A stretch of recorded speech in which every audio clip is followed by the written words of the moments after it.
Enggak, Teberta dibuka. Assalamualaikum warahmatullahi wabarakatuh. Alhamdulillah kita bisa berjumpa kembali hari ini di pengajian rutin Perancis. Sebentar ya. Puja dan syukur kehadirat Allah Subhanahu wa Ta'ala yang telah memberikan kita kesehatan, memberikan rizki berupa hidayah dan lain sebagainya, sehingga kita hari ini bisa berkumpul kembali dalam keadaan sehat walafiat. Salawat dan salam kita haturkan kepada junjungan kita baginda Nabi besar Muhammad Sallallahu Alaihi Wasallam beserta para keluarga dan sahabatnya. Semoga di akhir yaumil kiamah kelak kita dipersatukan dengan beliau bersama orang soleh dan soleha lainnya. Yang terhormat, yang sudah hadir juga di antara kita, Ustadzah Sarah Mantovani, walaupun beliau nggak suka dipanggil Ustadzah, kita bisa manggil Uni juga nggak apa-apa. Beliau akan membawakan materi dengan judul Peran Muslimah dalam Masyarakat Masa Kini. Yang saya hormati dan saya cintai juga semua teman-teman majelis pengajian Perancis, baik yang di Perancis maupun di luar Perancis juga. Selamat datang dan terima kasih atas luang waktunya untuk bisa bergabung dengan kami hari ini. Untuk mempersingkat waktu, karena waktunya juga sudah sampai, marilah kita buka acara ini dengan bersama-sama membacakan basmalah. Bismillahirrahmanirrahim. Semoga acaranya lancar dan berkah. Selanjutnya kita persilakan kepada Mbak Dini sebagai moderator untuk mengawal acara ke depan. Terima kasih, Mbak Dini.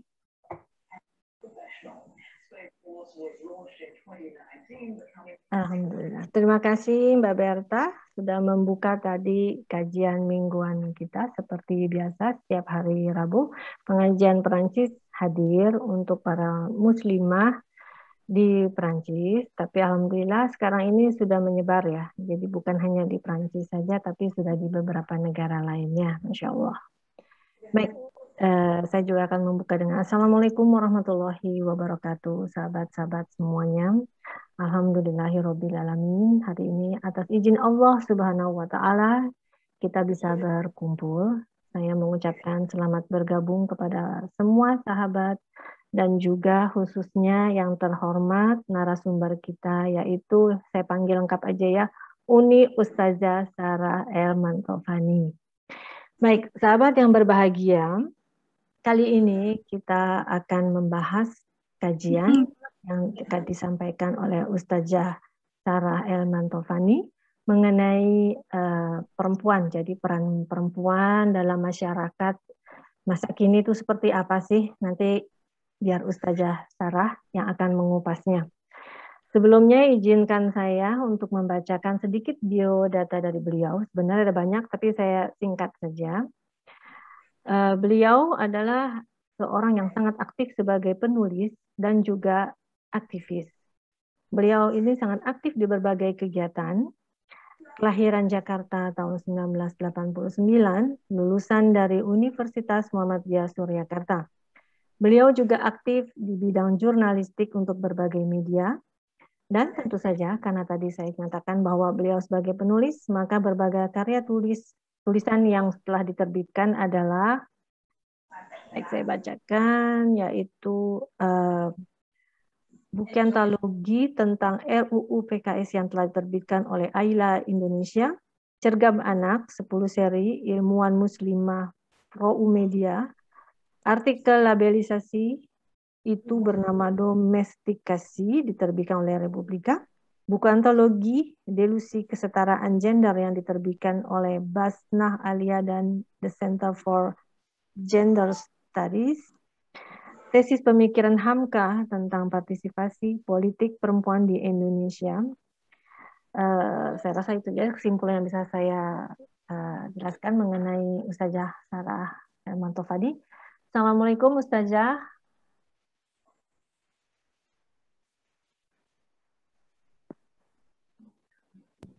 Waalaikumsalam warahmatullahi wabarakatuh. Alhamdulillah. Baik. Artinya saya perlu menyarankan. Ya. Karena di sini agak gelap ya, kalau walaupun masih sore. Iya. Ya, jelas kok. Jelas. Baik. Ya. Langsung saja waktunya 45 menit. Untuk share-nya mungkin harus dibantu oleh kita, begitu? Boleh. Saya panggilnya Ibu atau Mbak ini? Teteh. Teteh. Ya, baik. Ya, baik. Teh Dini. Nanti Teh Dini akan share screen-nya ya? Yang akan share nanti Teh Alfi. Teh Alfi. Oh ya, baik. Ya. Terima kasih sebelumnya. Assalamualaikum warahmatullahi wabarakatuh. Nahmaduhu wa nasta'inuhu wa nastaghfiruhu wa na'udzu billahi min syururi anfusina wa min sayyiati a'malina. Man yahdihillahu fala mudilla lahu wa man yudlilhu fala hadiya lahu. Allahumma shalli wa sallim ala sayyidina Muhammad wa ala alihi wa sahbihi ajma'in. Amma ba'du. Assalamualaikum warahmatullahi wabarakatuh, ibu-ibu, mbak-mbak yang dirahmati oleh Allah. Apa kabar semuanya? Sehat walafiat ya? Alhamdulillah. Amin. Alhamdulillah. Saya kalau mendengar kata Prancis itu teringat ketika waktu kecil saya pernah menonton, mungkin ibu-ibu atau mbak-mbak juga pernah mendengar gitu ya, atau pernah menonton juga sebuah film kartun namanya itu Rose of Versailles, atau kalau di RCTI pada saat tahun 90-an waktu itu ya, namanya itu Lady Oscar ya. Kalau di komika namanya Rose of Versailles. Itu memang baca komiknya. Tahu, pernah baca komiknya ya, Teh? Ya, saya pembaca komiknya. Oh gitu, Masya Allah. Berarti sama ya. Ya itu Rose of Versailles ya. Jadi kalau nggak salah ingat itu ceritanya tentang seorang perempuan yang dia itu dipaksa oleh ayahnya menjadi seorang laki-laki karena ayahnya kan nggak punya anak laki-laki ya, dan menjadi apa namanya kalau nggak salah itu pengawal kerajaan ya. Pengawal pribadi Ratu Antoinette. Iya, betul, pengawal pribadinya Ratu Antoinette. Betul, ternyata rupanya masih ada yang ingat ya, walaupun udah berpuluh-puluh tahun, Masya Allah. Iya, jadi apa namanya, pada saat Ratu Antoinette atau Raja Louis berkuasa itu kan, itu abad ke berapa tuh ya, abad ke-17 ya, 17 Masehi ya, ibu-ibu, dirahmati oleh Allah ya. Nah, pada abad ke-17 Masehi itu, ini juga apa namanya, muslimah pada saat atau muslimah atau perempuan-perempuan pada saat ini itu kan tidak terlepas dari apa namanya apa yang pernah terjadi juga di masa lalu gitu ya. Jadi ketika pada saat itu di Eropa sendiri kan terjadi apa namanya penindasan diskriminasi besar-besaran gitu ya dari masyarakat Barat gitu ya. Yang pada saat ini sampai saat ini masih disebut sebagai patriarki gitu. Nah, apa namanya, berbeda halnya ketika nanti ibu-ibu atau mbak-mbak melihat peradaban Islam gitu. Jadi ketika pada saat apa namanya masyarakat Eropa, perempuan Eropa ya, atau pada saat itu sedang masih mengalami yang namanya penindasan, diskriminasi, kezoliman gitu ya, besar-besaran gitu, terus karena hak-hak mereka itu banyak yang dipasung gitu ya, banyak yang dikekang gitu ya, hak ekonomi mereka tidak dapat gitu ya, boro-boro terus juga mereka juga tidak mendapatkan pendidikan gitu ya. Baru ketika pada abad keberapa itu mereka bisa mendapatkan pendidikan abad ke-19 kalau nggak salah. Nah, berbeda halnya ketika kita melihat peradaban Islam pada saat itu gitu ya. Dari zamannya Rasulullah ya, terutama ya Rasulullah Shallallahu Alaihi Wasallam, yang memang sejak awal itu Islam sudah mengangkat derajat perempuan, gitu ya, Masya Allah, dan tercermin ke dalam tokoh-tokoh muslimahnya yang saya tulis ya, yang tadi sudah disebutkan oleh Teh Dini. Terima kasih sebelumnya. Terus dan kemudian akhirnya nanti itu apa namanya, mereka bisa menjadi teladan bisa kita ambil teladan dan kemudian dipraktekkan sampai saat ini gitu, apa yang mereka lakukan gitu ya. Boleh minta tolong di share screen-nya. Teh apa Mbak nih? Teh Alfi? Terima kasih Teh Alfi. Oh ya, Teh Alfi. Iya, terima kasih sebelumnya.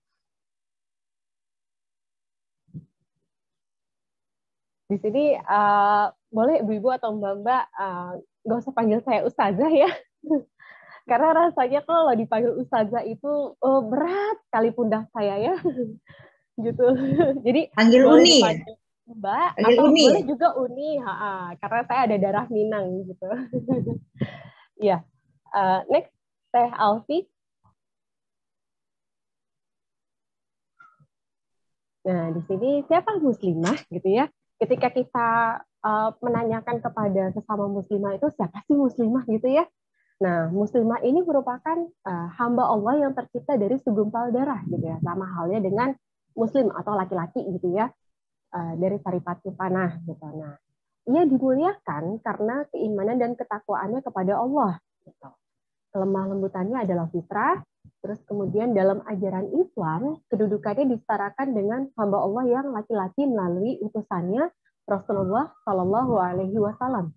Nah, kemudian Islam salah satunya melalui pemakaian jilbab gitu ya, berupaya melindungi dari segala fitnah. Gitu. Nah, ini saya definisikan sendiri ya, siapa sih muslimah gitu ya. Tapi ada juga yang kalau misalnya belum pakai jilbab itu it's okay gitu ya. Mudah-mudahan Allah beri hidayah gitu ya. Amin gitu ya. Next, Teh Alfi. Ya. Nah, di sini muslimah dalam kacamata Islam gitu ya, sedari awal sudah membagi peran dan kedudukan yang jelas antara laki-laki dan perempuan. Nah, sesuai dengan tempatnya masing-masing gitu. Baik itu dalam wilayah negara, masyarakat, sampai ke institusi terkecil seperti keluarga atau rumah tangga. Nah, maksud dari tempatnya masing-masing ini ialah kalau yang saya kutip ini dari Buya Hamka, itu menempatkan sesuai dengan kondisi fitrah antara laki-laki dan perempuan yang memang sudah berbeda gitu ya. Jadi kalau dalam Islam, ibu-ibu dan mbak-mbak yang dirahmati oleh Allah, kalau misalnya ada pembedaan gitu ya antara laki-laki dan perempuan, itu bukan berarti diskriminasi gitu ya. Tapi memang Allah itu sudah mengatur gitu ya, laki-laki itu yang seperti ini gitu ya, hak dan kewajibannya seperti ini gitu ya. Sedangkan perempuan hak dan kewajibannya seperti ini gitu. Jadi sudah ditempatkan sesuai tempatnya masing-masing gitu ya. Nah, itu yang namanya adil gitu ya. Adil itu meletakkan sesuai pada tempatnya. Gitu. Jadi adil itu bukan sama rata sama rasa gitu ya, ibu-ibu dan bapak gitu ya. Next, Teh Alfi. Nah, di sini perempuan dalam Islam menurut Buya Hamka gitu ya, karena Buya Hamka ini merupakan salah satu tokoh Islam, beliau juga salah satu tokoh Muhammadiyah gitu ya, yang yang disegani oleh pemerintah pada saat itu gitu, dan kemudian menjadi jembatan antara antara umat dengan pemerintah gitu ya. Nah, jadi perempuan dalam Islam itu tetap mendapatkan hak gitu. Tentunya hak-hak yang sesuai menurut hukum masyarakat. Nah, kemudian masyarakat itu mengakui dan menerima hak-hak tersebut. Nah, Buya Hamka di sini menggunakan istilah patut untuk menyatakan kesesuaian ini atau ma'ruf gitu ya, istilahnya ma'ruf. Jadi hak-hak tersebut itu meliputi adat atau uruf pada setiap negara dan mengikuti perubahan zaman. Nah, Hamka memberikan contoh, Buya Hamka memberikan contoh, misalnya apa yang berlaku 100 tahun yang lalu itu di negeri kita ini, asalkan nafkah dan pakaian perempuan itu tercukupi, maka hal itu sudah patut, gitu ya. Namun zaman sekarang, gitu, perempuan sudah menginginkan pendidikan tinggi, kursus dan kegiatan dalam perkumpulan sesama perempuan. Nah, ini Buya Hamka waktu itu mengatakan ini pada saat menulis tafsir Al-Azhar di penjara ya, ibu-ibu dan mbak yang dirahmati oleh Allah. Waktu itu kan beliau dipenjara oleh Soekarno. Tuh. Nah, dia menulis tafsirnya ini di penjara, gitu, Masya Allah ya. Dan akhirnya selesai 30 juz ya, selesai 30 juz. Nah, ini asalkan tidak melanggar dasar agama gitu ya, asalkan tidak melanggar syariat Islam, gitu maksud dia. Maka kata Buya itu pun sudah patut atau ma'ruf gitu. Nah, ini dalam tafsir Al-Azhar juz 2 itu tentang surat An-Nisa ya. Nah, next saya Alfi. Nah, di sini Allah itu juga sudah mengatakan gitu ya. Kadang-kadang saya sendiri gitu ya pernah merasakan yang namanya kenapa sih kok laki-laki kayak saya merasa laki-laki itu dilebihkan gitu ya daripada perempuan. Saya pernah merasakan hal seperti itu gitu waktu pas masih kuliah gitu ya. Misalnya kenapa sih laki-laki tuh yang boleh pulang malam sedangkan perempuan tuh enggak gitu ya, misalnya seperti itu gitu. Dan memang ternyata orang tua saya terutama ibu tuh ya memang sangat khawatir gitu ya kalau misalnya anak perempuannya itu pulang malam gitu. Dan saya menganggap itu karena rasa sayang gitu ya, karena rasa sayang beliau ke saya gitu, bukan karena gimana-gimana gitu. Nah, di sini Allah itu sudah mengatakan bahwa kita tuh nggak boleh jangan sampai iri hati gitu ya, janganlah kamu iri hati terhadap apa yang dikaruniakan Allah kepada sebagian kamu lebih banyak daripada sebagian yang lain gitu. Karena bagi orang laki-laki ada bagian daripada apa yang mereka usahakan, dan bagi para perempuan gitu ya ada bagian dari apa yang mereka usahakan. Dan mohonlah kepada Allah sebagian dari karunia-Nya. Sesungguhnya Allah itu Maha mengetahui segala sesuatu. Gitu ya. Quran surat An-Nisa ayat 32. Nah, selain itu ada juga nih yang pernah terpikir gitu ya di saya waktu masih kuliah, kenapa sih hukum waris warisan laki-laki itu di dalam hukum Islam itu lebih banyak daripada perempuan gitu ya. Nah, ternyata setelah saya pelajari gitu ya, karena dulu pernah mendapatkan materi tentang hukum waris, terus kemudian saat S2 itu juga mendapatkan materi tentang pemikiran dan peradaban Islam gitu ya, saya jadi nyambung gitu ya, terkoneksi gitu antara yang saya dapat waktu kuliah S1 dengan kuliah S2 gitu. Nah, itu kenapa? Jadi waktu itu dosen saya itu menceritakan gitu ya. Jadi kenapa laki-laki itu mendapatkan warisan yang lebih banyak daripada perempuan? Karena yang pertama mereka mencari nafkah gitu ya, dan mereka itu tidak hanya menafkahi istri dan anaknya, tapi kalau misalnya si orang tuanya miskin gitu ya, maka si laki-laki ini wajib menafkahi orang tuanya yang miskin gitu ya. Itu kalau dalam Islam tuh seperti itu, Masya Allah. Nah, itu salah satu sebabnya kenapa warisan yang diterima laki-laki itu lebih banyak daripada perempuan gitu. Dan kan kalau dalam Islam perempuan itu kan tidak wajib untuk mencari nafkah kan ya. Kalau misalnya si perempuan itu mencari nafkah, maka jatuhnya itu jadi sedekah gitu. Itu yang saya pahami gitu. Jatuhnya jadi sedekah karena pernah ada sahabat Rasulullah itu perempuan, jadi mereka itu miskin gitu ya. Mereka itu miskin, pasangan suami istri ini miskin gitu ya. Nah, kemudian si istrinya ini membantu ekonomi rumah tangga keluarganya gitu. Nah, itu Rasulullah bilang kalau misalnya kamu membantu keluargamu, maka itu jatuhnya jadi sedekah gitu. Allahu a'lam. Nah, terus kemudian ibu saya juga pernah mengatakan gitu. Jadi ini terkait laki-laki yang wajib membantu orang tuanya gitu ya. Jadi jauh sebelum menikah gitu ya, ibu saya pernah berpesan ketika kamu sudah menikah nanti gitu, bantu suamimu untuk tetap taat pada orang tuanya gitu, terutama ibunya gitu ya. Karena bagaimanapun letak surganya laki-laki walaupun dia sudah menikah itu terletak pada orang tuanya, terutama pada ibunya ya. Itu Masya Allah sekali ya. Jadi makanya Islam itu, di dalam Islam perempuan itu merupakan kunci pintu surga untuk 3 orang laki-laki. Ini sepemahaman saya ya. Yang pertama itu kunci pintu surga untuk ayahnya.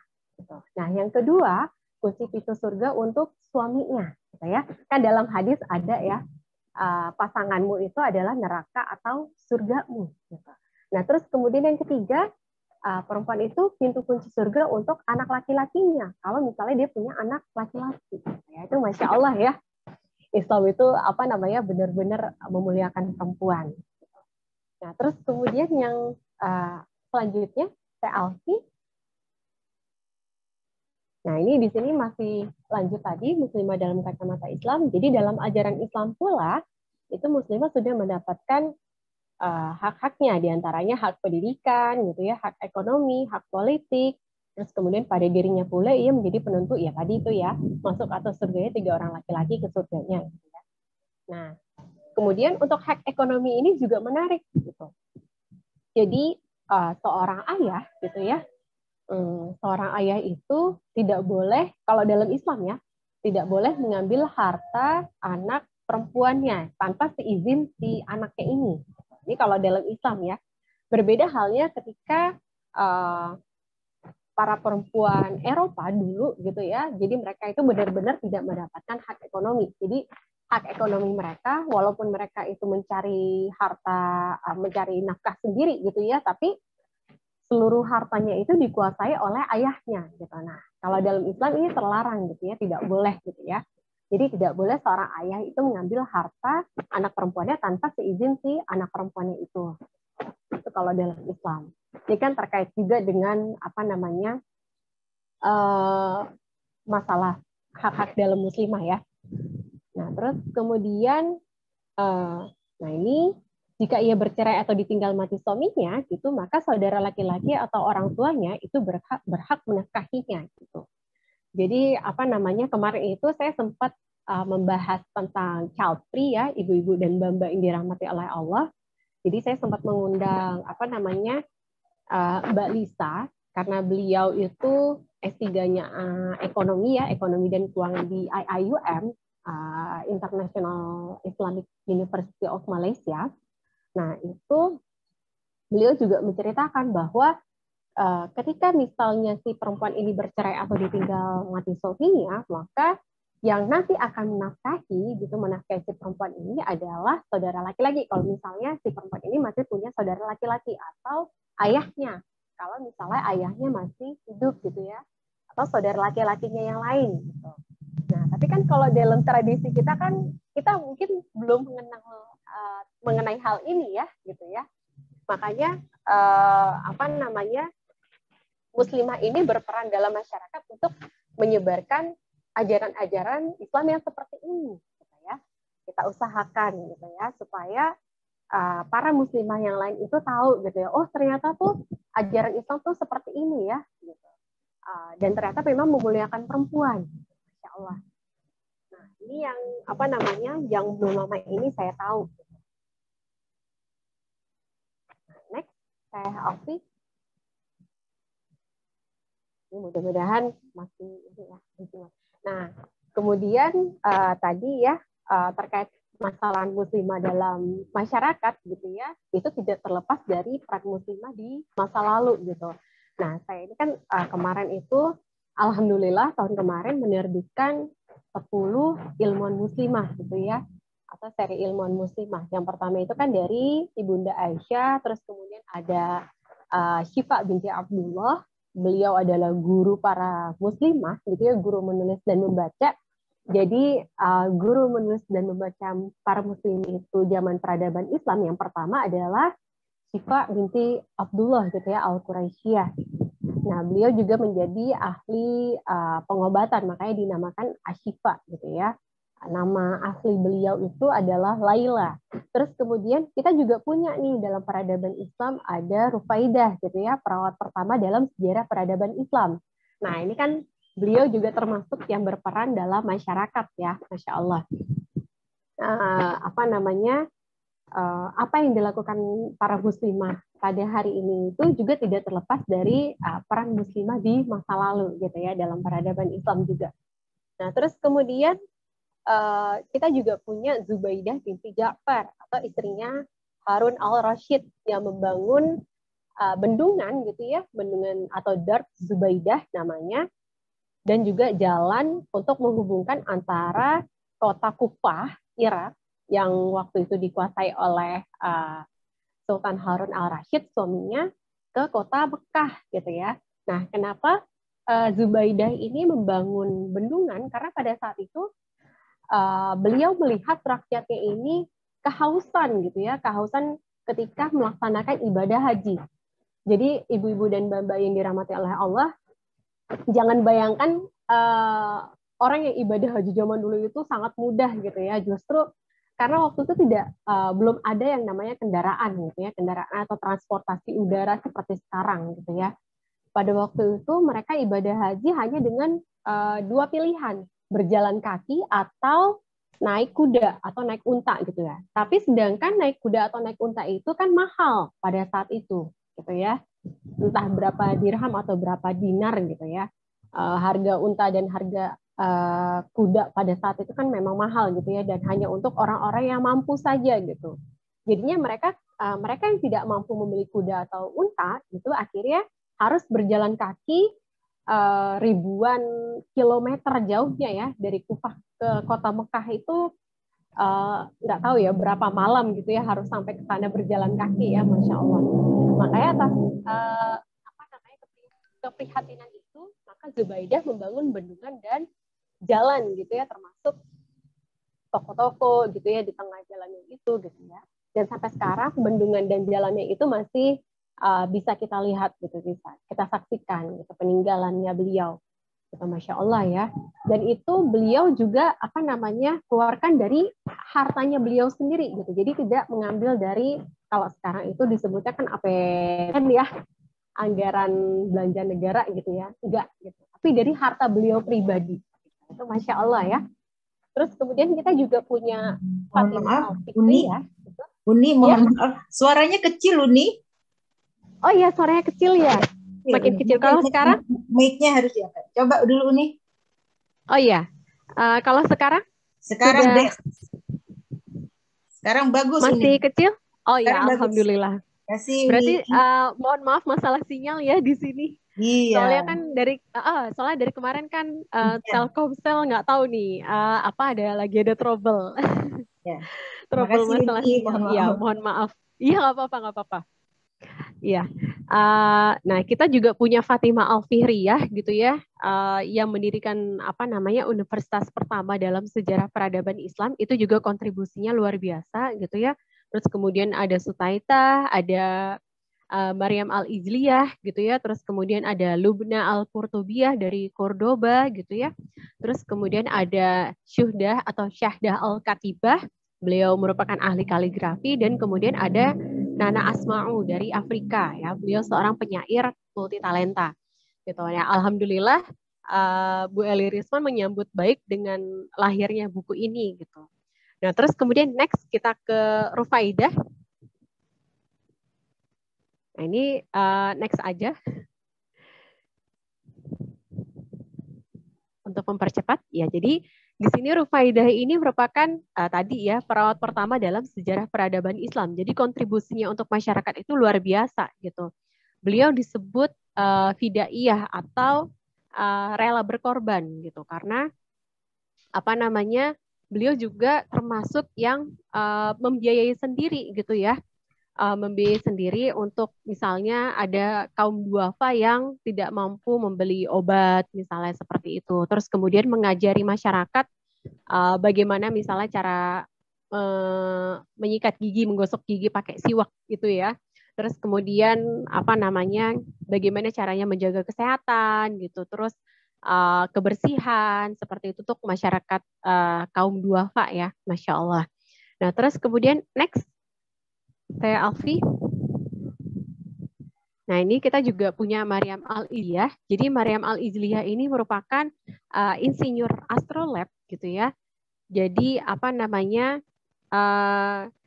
jauh sebelum Maryam ini mahir membuat astrolab, gitu, sang ayah sering mengajak Maryam ini untuk membantu beliau gitu di laboratorium istana gitu ya di Suriah ya. Kalau sekarang Suriah ya di Aleppo, Suriah Utara gitu.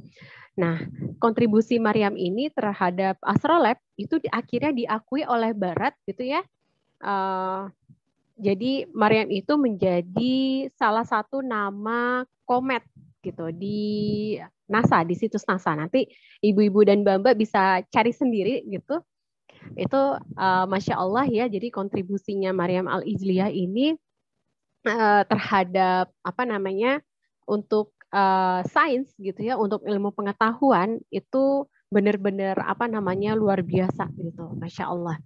Jadi karena kontribusinya ini pula maka nama belakangnya Al-Asturlabi itu diberikan oleh para ilmuwan Suriah gitu ya atas jasa-jasanya karena membuat astrolab ini gitu. Jadi membuat astrolab ini juga merupakan perkara yang tidak mudah ya karena memerlukan ketelitian gitu ya, ketelitian terus kemudian ketekunan yang luar biasa, kesabaran gitu ya.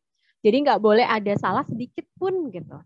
Jadi astrolab ini merupakan semacam kalau dulu itu digunakan sebagai penentu arah kiblat gitu. Penentu arah kiblat. Kalau sekarang mungkin pakainya kompas ya. Tapi ini lebih lengkap daripada kompas karena ada kalendernya juga ibu-ibu dan mbak-mbak yang dirahmati Allah. Gitu. Ada kalender dan kalendernya itu kalender abadi gitu. Jadi kita nggak perlu beli kalender berkali-kali, cukup dengan astrolab ini. Next. Nah, ini gambar astrolabnya seperti ini. Jadi gitu. Nah, terus next. Nah, kita juga punya Nusaibah binti Ka'ab ya. Jadi beliau ini ikut berperang ke medan perang gitu ya dan berupaya melindungi Rasulullah dari musuh-musuh Islam gitu pada saat itu. Jadi saat perang Uhud tiba, Ummu Amarah atau Nusaibah binti Ka'ab itu ikut bersama Rasulullah Shallallahu Alaihi Wasallam. Kemudian datang musuh Islam Ibnu Qob'ah.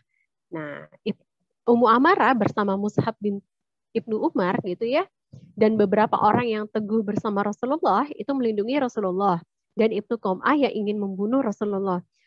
Setelah perang gitu ya, Ummu Amarah bercerita kepada Ummu Sa'ad binti Sa'ad bin Ar-Rabi' bahwa beliau ikut melindungi Rasulullah dengan pedang dan busur panahnya itu dari serangan musuh gitu ya, dan sampai menimbulkan beberapa buah luka di Nusaibahnya sendiri gitu ya.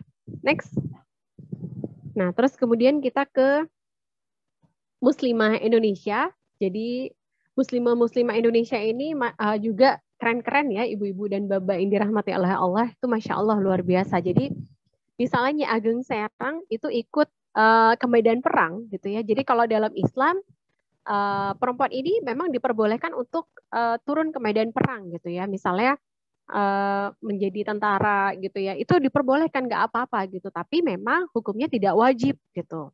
Hukumnya tidak wajib seperti laki-laki. Kalau laki-laki kan memang wajib untuk turun ke medan perang. Karena apa? Karena ada hal yang harus diprioritaskan, misalnya melindungi anak-anak atau melindungi lansia gitu ya, atau memberi makan atau minum untuk tawanan bukan tawanan ya, para pengawal yang terluka gitu ya, para tentara yang terluka gitu.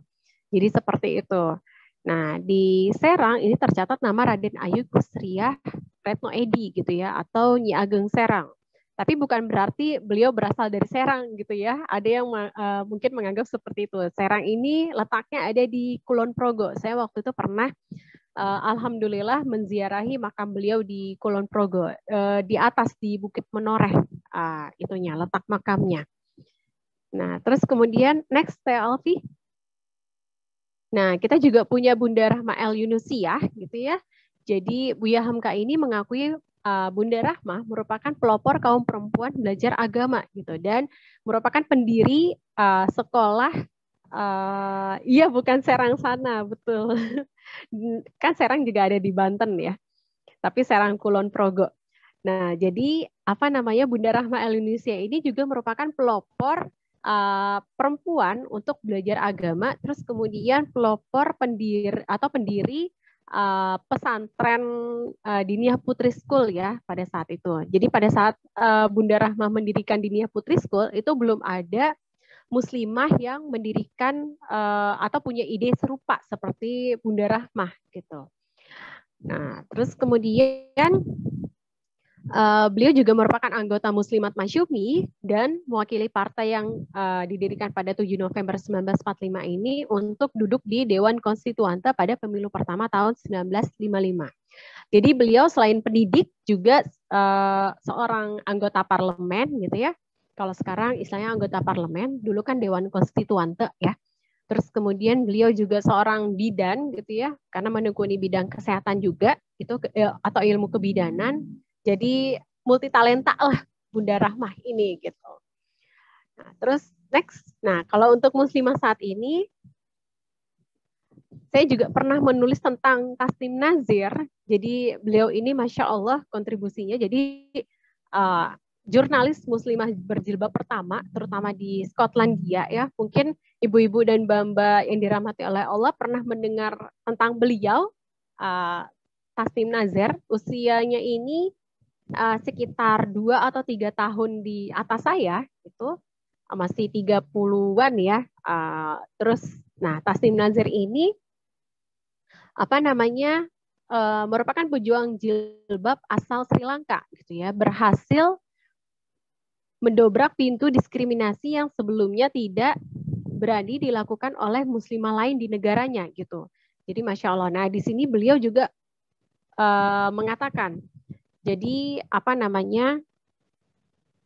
seseorang mengatakan ada banyak diskriminasi tersembunyi di dalam media Skotlandia yang sangat mengkhawatirkan. Hal itu benar-benar membuat saya berpikir bahwa saya tidak ingin orang-orang, khususnya muslimah, memiliki pengalaman ini dan mengalami apa yang telah saya alami.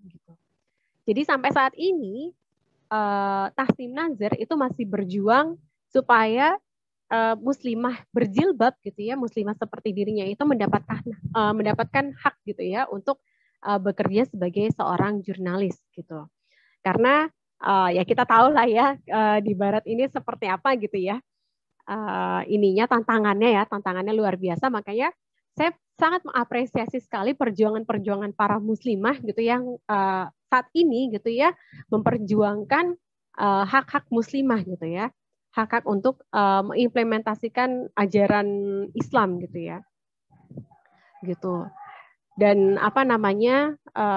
saya juga terus mendoakan gitu ya para muslimah kita agar tetap berada di jalan Islam gitu, tetap teguh dan istiqomah gitu ya di mengimplementasikan ajaran Islam gitu. Nah terus kemudian next Teh Alfi. Nah selain Tasnim Nazir, nah ini berita-beritanya Tasnim Nazir, jadi beliau juga jurnalis di Independen, terus kemudian tulisan-tulisannya juga ada di News Arab, ada juga di Al Jazeera, pernah juga di The Guardian gitu ya, theguardian.com, dan media-media lain ya, kebanyakan media-media Inggris kalau yang saya lihat gitu. Nah itu saya ambil dari Instagramnya beliau, Tasnim Nazir gitu ya. Ketika saya menulis tentang beliau gitu, Masya Allah beliau langsung memfollow saya gitu. Nanti ibu-ibu atau mbak-mbak bisa follow beliau juga gitu. Sebagai motivasi gitu ya, penguat. Nah, next Teh Alfi. Nah, selain Tasnim Nazir, kita juga punya beliau ini masih muda ya, Maryam Al-Afifi gitu ya. Usianya mungkin sekitaran masih 20-an gitulah ya, atau 25-an gitu ya.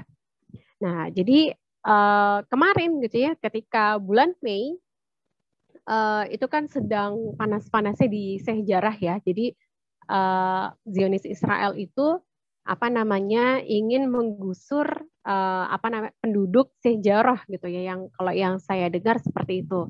Nah, kemudian Maryam Al-Afifi pada saat itu yang melihat ada seorang anak perempuan yang lagi disiksa gitu ya oleh tentara Zionis gitu, terketuk hatinya gitu ya. Hati perempuan mana gitu ya yang gak tega gitu, yang tega melihat ada anak perempuan itu disiksa oleh tentara Zionis gitu ya. Nah, kemudian Maryam Al-Afifi ini ingin menolong anak perempuan tersebut gitu ya. Tapi ketika beliau ingin menolong, Maryam Al-Afifi juga malah disiksa gitu ya, ikut disiksa. Pada saat itu dia bercerita bahwa jilbabnya itu ditarik gitu ya sampai ke rambut-rambutnya itu ya, ditarik ke belakang gitu oleh tentara Zionis gitu. Itu kronologinya. Terus kemudian pada akhirnya beliau ditangkap gitu ya, ditangkap oleh tentara Zionis. Terus ketika ditangkap sedang di borgol itu, beliau malah melemparkan senyum gitu ya. Masya Allah gitu. Itu yang membuat saya merinding itu ketika beliau tersenyum gitu ya, seakan-akan tapi memang beliau itu sedang tersenyum kepada teman-temannya yang sedang berdemonstrasi gitu. Seakan-akan beliau itu memberikan sinyal gitu, hey aku nggak apa-apa kok gitu, kalian terus gitu ya, terus berjuang gitu ya. Jadi seperti itu, nggak usah mengkhawatirkan aku gitu. Istilahnya seakan-akan Maryam Al-Afifi berkata seperti itu gitu kepada teman-temannya, kepada kita juga gitu ya. Itu Masya Allah. Terus kemudian itu pertama ya yang membuat beliau viral akhirnya di dunia maya. Terus kemudian yang kedua, ketika beliau dengan sangat berani itu berbicara kepada tentara Zionis gitu ya, berbicara kepada tentara Zionis. Jadi beliau mengatakan seperti ini, apa yang saya lakukan hanya membela seorang gadis yang dipukuli gitu ya. Itu sebabnya saya ditahan sekarang, membela orang yang akan diusir dari rumahnya. Bagaimana perasaanmu? Tidak, saya tahu bahwa Anda adalah manusia dan mungkin Anda punya keluarga, Anda punya anak. Apakah Anda ingin anak-anak Anda tumbuh dan menjadi tua dengan membela pihak yang salah, membela penindas? Nah, seorang gadis pemain kontrabas ya, beliau ini ya, Maryam Al-Afifi, dan anggota Palestine Youth Orchestra. Dengan berani ini mengungkap mengajukan kritik pada tentara Zionis saat protes penggusuran terhadap penduduk Sheikh Jarrah pada saat itu di Yerusalem ya, di tepi barat atau West Bank. Nah ini Masya Allah ya, jadi peran muslimah pada saat ini itu salah satunya ialah memperjuangkan hak-hak mereka yang masih ditindas oleh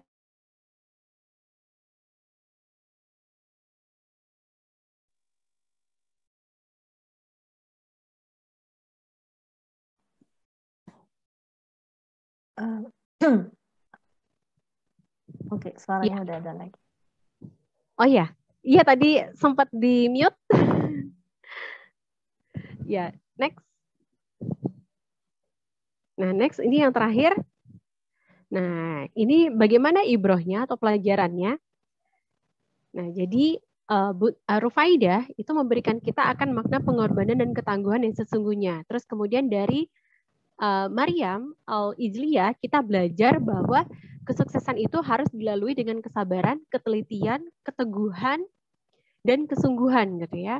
Terus kemudian Nusaibah mengajarkan kita untuk selalu fokus pada tujuan dan kedisiplinan gitu ya. Nah, kemudian Ki Ageng memperlihatkan tekad yang kuat dalam berjuang gitu ya. Nah, terus kemudian Bunda Rahmah menyadarkan kita itu pentingnya pendidikan untuk muslimah agar kelak mereka dapat mendidik masyarakatnya. Jadi itu peran muslimah dalam masyarakat saat ini. Yang lain itu adalah agar muslimah itu bisa mendidik masyarakatnya. Jadi seperti itu. Nah, terus kemudian Tasnim Nazar itu menunjukkan pada dunia akan keteguhan luar biasa untuk tetap menjalankan syariat Islam. Gitu ya. Nah, terus kemudian lalu Maryam Al-Afifi mengajak kita untuk tidak takut gitu ya pada musuh-musuh Islam dan militansi melawan kolonialisme, imperialisme. Gitu. Sekian dari saya, kurang lebihnya mohon maaf. Saya kembalikan lagi kepada Teh Dian. Alhamdulillah. Terima kasih Munisarah atas tadi segala ilmu dan juga kajian yang sudah saya sampaikan, Masya Allah ya. Kalau saja di Perancis orang mengetahui bahwa Islam itu memang sebenarnya sangat-sangat dari dulu itu ada melindungi wanita, bahkan turun sebenarnya untuk melindungi wanita, boleh dibilang seperti itu. Sayangnya yang terjadi di Eropa, khususnya mungkin di Perancis karena saya tinggal di Perancis, itu adalah kebalikan. Jadi yang dilihat selama ini dan mungkin yang memang banyak gambaran yang ditampilkan itu adalah kebalikan. Jadi seolah-olah memang perempuan itu lebih banyak ditindas. Contoh salah satunya adalah jilbab pun dianggap sebagai sesuatu pemaksaan. Jadi ketika kita berjilbab, pertanyaan pertama yang keluar dari orang adalah kenapa kamu dijilbab? Dipaksa ya oleh suamimu. Tidak terpikir oleh mereka bahwa itu adalah keinginan dari individu seorang perempuan. Jadi hal-hal seperti itu. Dan tadi saya setuju sekali, memang sudah saatnya ya, para muslimah Indonesia, khususnya di negara-negara yang mungkin seperti di Prancis atau negara Eropa lainnya, untuk menunjukkan sikap bahwa kita ini adalah muslimah yang pintar, berpendidikan, bagasi kita kuat, dan mungkin dimulai tadi seperti kata Uni Sarah, dari keluarga mungkin ya, dari keluarga, dari anak-anak, karena itu adalah pintu surga tadi seperti yang dinyatakan oleh Uni Sarah. Baik, kita akan masuk kepada sesi tanya jawab, tapi sebelum kita masuk ke sesi tanya jawab, kita punya tradisi nih Uni Sarah. Jadi yaitu tradisi kita adalah membacakan pantun yang dibawakan oleh Mbak Berta. Silakan Mbak Berta. Ya. Assalamualaikum warahmatullahi wabarakatuh. Siang hari membelah bambu, bambu dibelah untuk atap. Rasulullah mempunyai seorang ibu, nama ibundanya Aminah binti Wahab. Jalan-jalan ke Atambua, jangan lupa membeli buah tangan. Rasulullah juga punya ibu kedua, bagi yang kepo, namanya Ummu Aiman. Kami sangat mencintai Indonesia. Cinta kami takkan pernah berubah. Istri Rasulullah selalu setia. Beliau adalah Ibunda Khadijah. Pulang kampung ke Sumatera, cuaca hujan, bumi pun basah. Istri beliau dipanggil Humaira. Tahukah kamu, beliau Ibunda Aisyah. Pulang kampung membawa buah tangan. Kawan lama main ke rumah. Rasulullah punya putri kesayangan. Ingat-ingat di hati, namanya Fatimah. Tahan diri, tahan amarah. Menyesal kalau kepalang basah. Ada sahabat bergelar singa merah, tiada lain, pasti Ummu Umaroh. Tadi sudah kusebutkan, keluarga Rasulullah dan sahabat teladan. Mari kita jadikan panutan, jangan hanya jadi wanita yang taunya dandan. Mulailah berpikir masa depan, jangan hanya menjadikan beban. Tanamkan iman takwa dalam kehidupan, wanita muslimah membangun peradaban. Wassalamualaikum warahmatullahi wabarakatuh. Waalaikumsalam warahmatullahi wabarakatuh. Cakep, Mbak Berta, pantunnya seperti biasa. Ini master pantun Mbak Berta mah. Iya, betul. Baik. Masya Allah. Ibu-ibu, silakan sekarang waktunya untuk sesi tanya jawab. Mangga kalau ada yang mau bertanya bisa lewat chat ataupun langsung melambaikan tangan. Sepertinya sudah ada yang melambaikan tangan, yaitu dari Ibu Idar. Silakan Ibu Idar.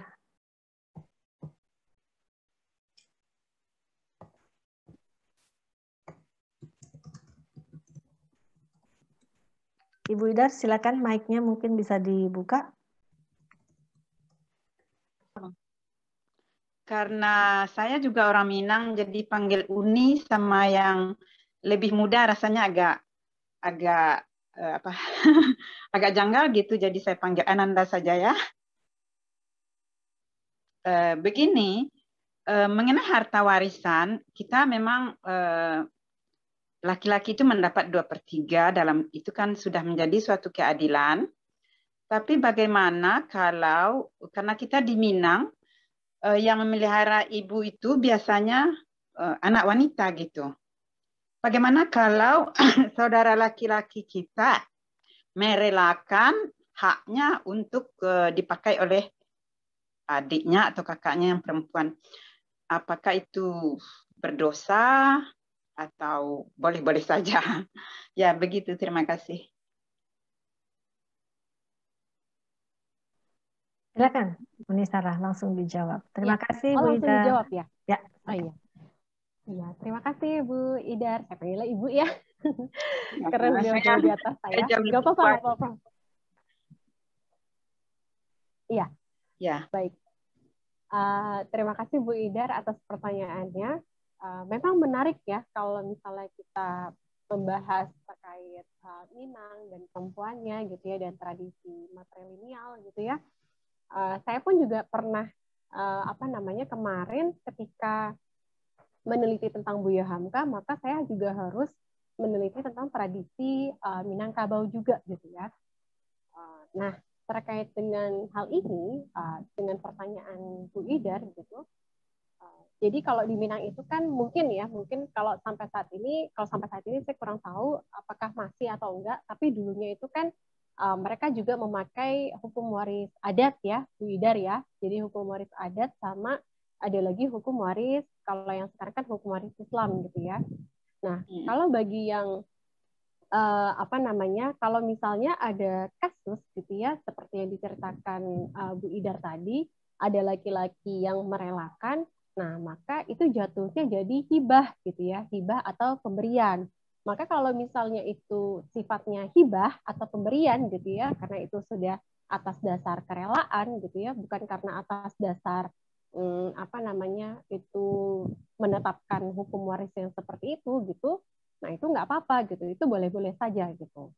Kalau dalam Islam kan hibah juga nggak apa-apa gitu ya, jadi itu tidak berdosa insya Allah. Wallahu a'lam. Terima kasih.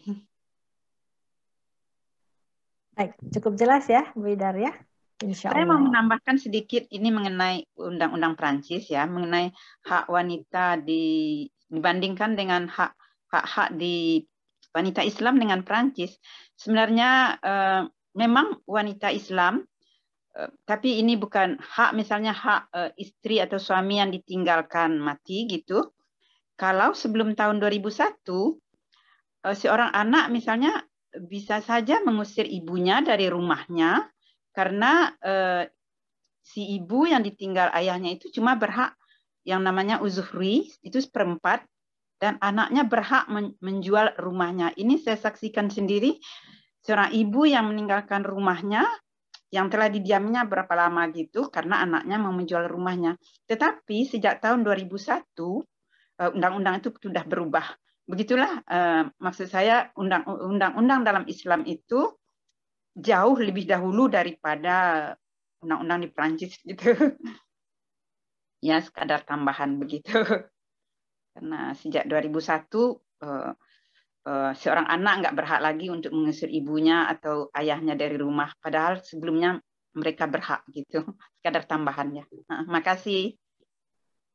Makasih Teh Dini udah dikasih kesempatan. Ya, Masya Allah. Terima kasih Bu Idar. Memang Islam itu luar biasa ya, melindungi umatnya dari segi hukum, ekonomi, dan sebagainya itu memang ada komplit ya. Memang betul-betul pedoman kita deh, pokoknya Al-Quran itu. Baik, saya lanjutkan pertanyaan berikutnya untuk, ini orang Minang semua yang nanya kayaknya nih ya, karena narasumbernya Minang. Ke Uni Deni, silakan Uni Deni. Halo, Assalamualaikum warahmatullahi wabarakatuh. Halo Ustazah, Kakak Sarah Mantofani, Teh Dini, mohon maaf saya terlambat nih, tapi walaupun terlambat kalau nggak ikut kajian Rabu ini, aduh suasana hati itu kurang rasanya. Nah itu dia tuh kuatnya silaturahmi. Baik, saya ada satu pertanyaan, tapi sebelumnya saya mau menambahkan dulu nih mengenai pertanyaan Bu Ida tadi, sangat menarik pertanyaannya, sangat pas jawaban dari Kakak Sarah. Jadi kalau di Minangkabau, harta pusaka tinggi artinya turunan dari orang tua terdahulu itu namanya pusaka tinggi. Maka penghitungannya berdasarkan adat, yang mana yang diuntungkan tetap perempuan. Kalau harta pencarian ibu bapak tetap dihitung berdasarkan hukum Islam, yang mana tetap menguntungkan perempuan. Jadi Islam Minangkabau adat bersandi syarak bersandi kitabullah itu maksudnya pada intinya tetap bahwa perempuan wajib dilindungi. Walaupun porsinya nanti kan laki-laki lebih besar, tapi pada tujuannya adalah melindungi perempuan itu sendiri. Oke, itu tambahan kecil aja sih.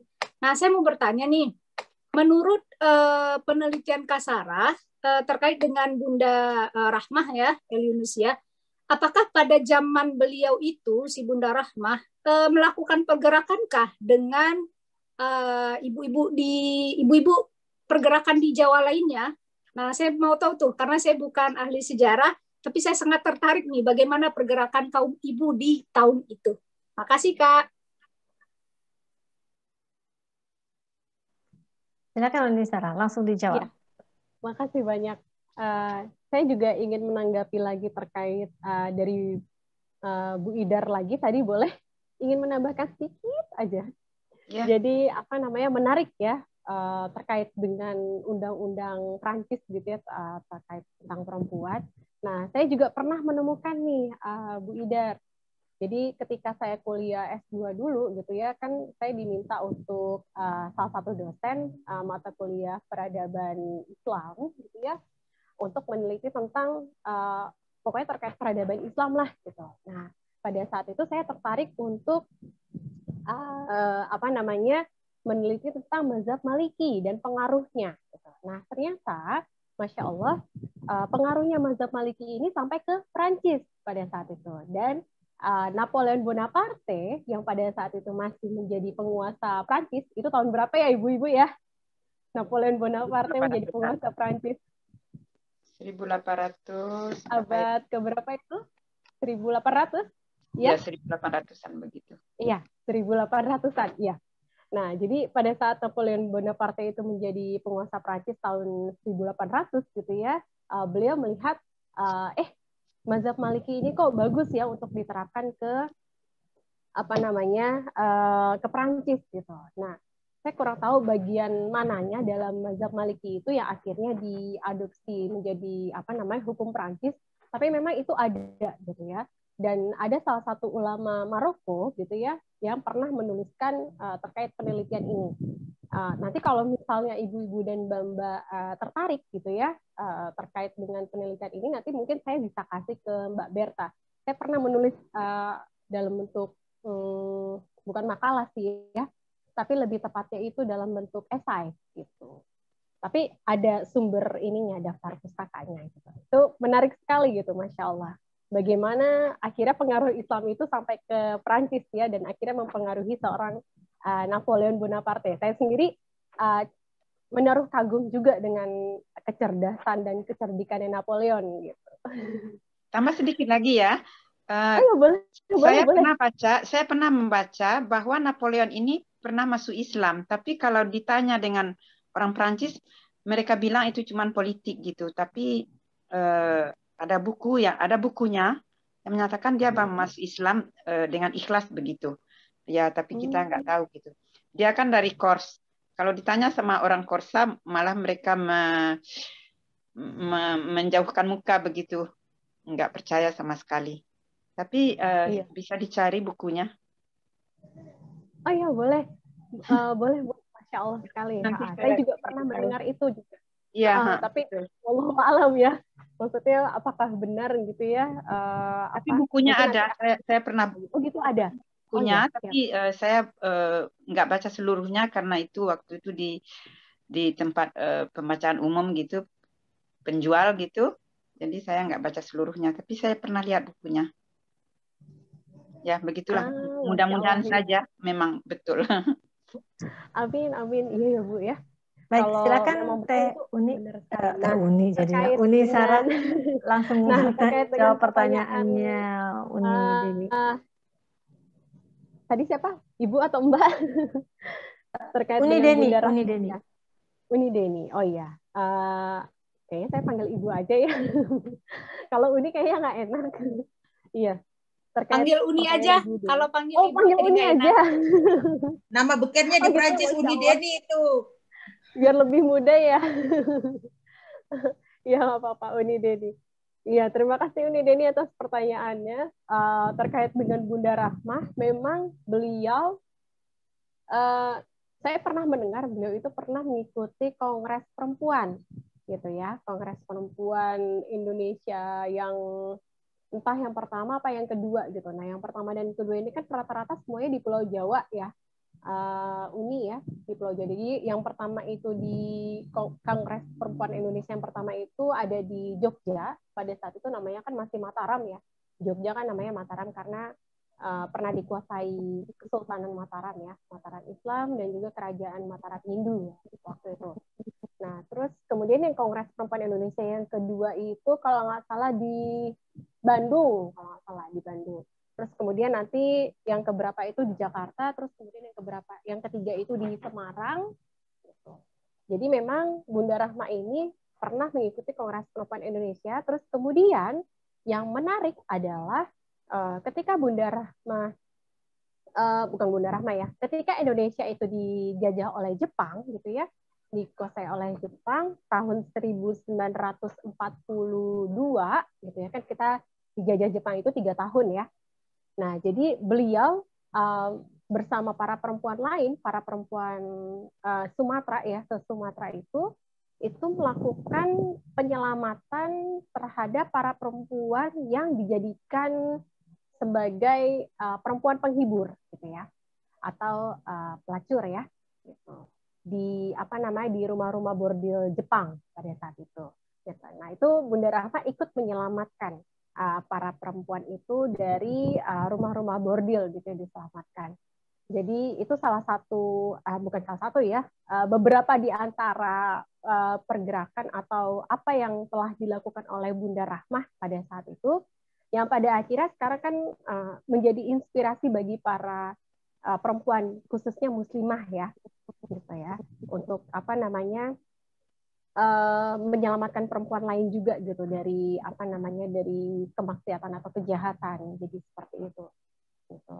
Itu sih beberapa di antaranya Unide ini. Memang saya pernah temukan juga di bukan cuma Bunda Rahma sih, tapi sebenarnya para perempuan-perempuan lain yang di Sumatera gitu ya, pada saat itu kan Minang itu masuk ke dalam wilayah Sumatera Tengah ya. Bukan, waktu itu belum ada Sumatera Barat gitu, Sumatera Tengah gitu. Aceh waktu itu masih melebur jadi satu dengan Medan gitu ya. Makanya kan Aceh pada saat itu ingin memisahkan diri dalam tanda kutip, mereka ingin menjadi provinsi sendiri gitu, karena ada budaya yang berbeda dengan Medan itu tadi ya. Gitu. Terus jadi saya pernah menemukan juga di koran-koran perempuan gitu ya, para perempuan ini juga semacam melakukan pergerakan untuk memberantas buta huruf gitu. Jadi gitu, memberantas buta huruf, terus kemudian juga melawan, bukan melawan istilahnya apa ya, ingin semacam menyelamatkan perempuan dari poligami yang sewenang-wenang. Jadi pada saat itu poligami ini kan ada 2 ya. Ada yang poligami adat sama yang poligami dalam Islam gitu ya. Jadi saya menyebutnya kalau di luar Islam itu adalah poligami adat gitu. Jadi kalau poligami adat ini misalnya semacam kalau di Minang gitu ya, yang saya tahu gitu ya, yang saya baca juga dari buku-bukunya Buya Hamka. Jadi seorang laki-laki itu atau seorang ulama gitu ya boleh nikah gitu ya, boleh nikah lebih dari saya kurang tahu apakah itu sudah cerai atau belum gitu ya, boleh nikah lebih dari 4 gitu ya pada saat itu gitu.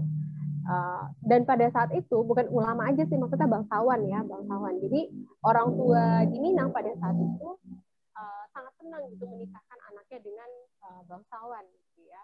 Jadi istilahnya kayak statusnya naik gitu ya, derajatnya naik. Jadi kawin cerai itu pada zaman itu tuh kayak seperti hal yang biasa seperti itu. Gitu. Ya, jadi saya menganggapnya itu, menilainya itu adalah poligami adat gitu ya, bukan bukan poligami dalam Islam gitu ya. Kalau dalam Islam itu kan hanya boleh 4 gitu ya. Kalau di di keluarga saya sendiri, di keluarga ayah gitu, ya itu juga termasuk ya nikah dengan Datuk Naringgi itu juga. Nah, makanya kan Marah Rusli itu penulis novelnya itu menarik sekali ya. Jadi saya pernah baca novelnya Marah Rusli yang Siti Nurbaya, sama yang satu lagi saya lupa itu apa judulnya.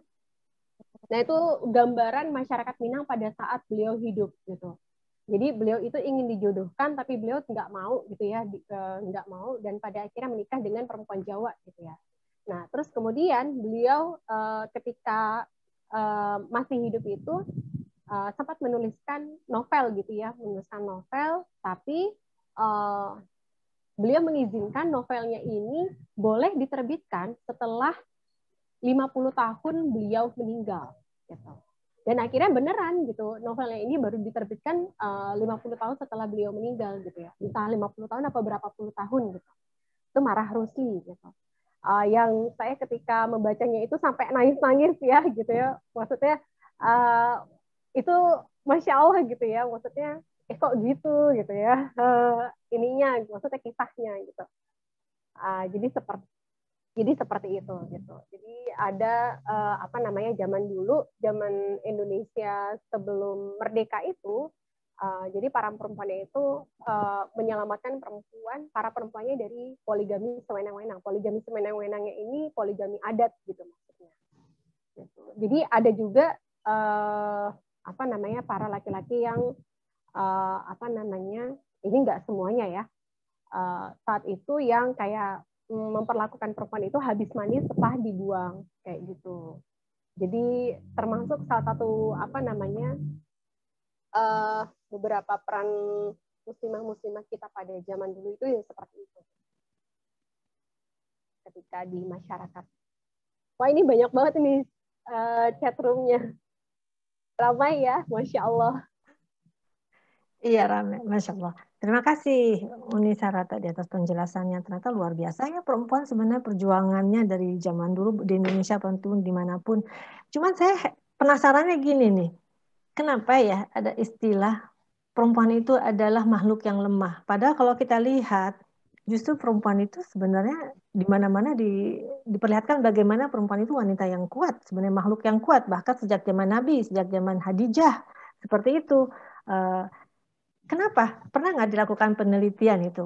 Ini Sarah, mungkin kenapa wanita jadi dianggap makhluk yang lemah? Sudah gitu mungkin wanita mungkin sulit untuk apa ya namanya?